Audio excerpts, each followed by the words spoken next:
Hello class, I'm Rava Brownbird, and in this video I'll be modeling several properties of the weird, wild, and wonderful English alphabet.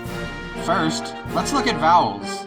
Vowels are the substance of words and make up their bodies. Our vowels in English are A, E, I, O, and U. Y can't quite decide what it wants to be, and will sometimes step in to take the place of other vowels. Same with W.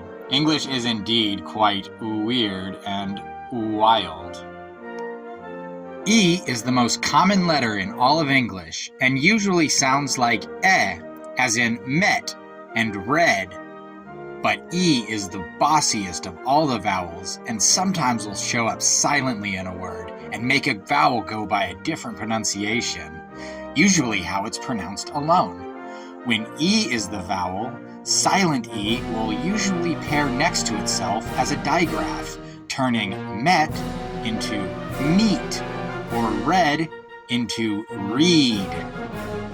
A is the first vowel in alphabetical order and is usually pronounced a, as in rat or sad. A does not like to pair with itself, so it's rare in English to see two A's next to each other.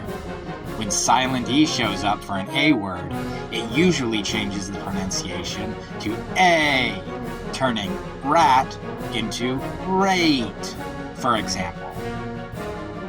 Now here's I. I is usually pronounced like I, as in kit or lid. When silent E is watching, though, we usually pronounce it I, as in kite. I rarely pairs with other I's in English. O likes to pair with itself sometimes, and sounds like ah when alone, like in not, or oo when paired as a digraph, like in noon. When silent E pokes its nose into O's business, it likes to make O go by O, so not turns into note. U is usually pronounced when alone, like tub or cut. When silent E sees a U, it makes U sound like oo. So tub changes to tube, and cut changes to cute. U also rarely appears next to another U.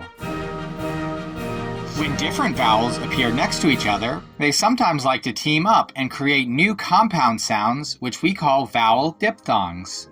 O and U can team up to sound like ow in the word sound. Remember how I said Y will sometimes step in for a vowel? If you do, that makes me feel joy. O and Y team up in joy to create the oi sound, the same sound you hear in coin. Now, if vowels are the substance of words, consonants are the spice, the seasoning that give words their true character. Let's look at a few consonants and see how they behave, shall we? Some consonants are simple and easy to understand. They have one job, and they almost always do it just like you'd expect. B, B, bat, bed, D, duh, dart, door, J, J, jazz, jet, K, K, kid, cart, M, mad, many. Then we have R, Ruth, rain, who's like the E of the consonants. R is very bossy too, and likes to show up and change how vowels are pronounced. These are called R-controlled vowels. A, like in bat, changes a bit to ah, as in bar, or if added to a word, changes the in bun to like in burn.